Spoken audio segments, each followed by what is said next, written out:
Кулларда шешеклер, күкреклерде орден медальлер, Георгий тосмалары, башларда пилоткалар. Чарага җыелучылар бөек җиңүнең яше карты эчендә бик әһәмиятле бәйрәм икәнен күрсәтергә тырышты.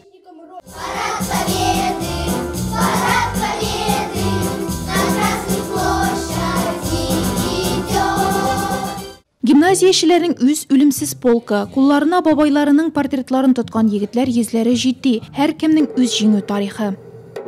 Мой прадедушка служил на войне. Он был... Минем бабамның әтисе сугыш вакытында 408-936 укчы полкта хезмәт итә. Ул без тынычлыкта яшәсен өчен үз гомерен дә кызганмый. Бу бәйрәмне аларга багышлыйбыз. Мой прадед участник 2 мировых войн.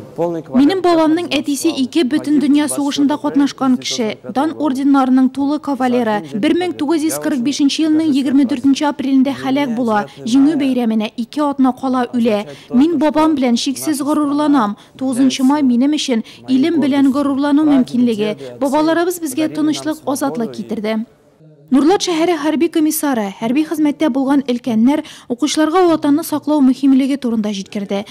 Тул хезмәтчәне Ислам Бәхтияров эшендә 9 май күз яшьле бәйрәм.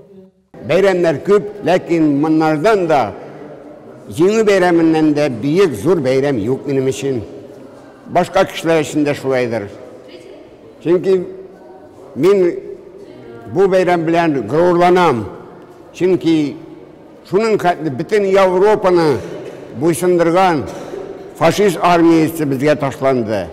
Мәскәү астына килеп җитсә дә, безнең эшебез дөрес, дошман җиңеләчәк, җиңү безгә киләчәк.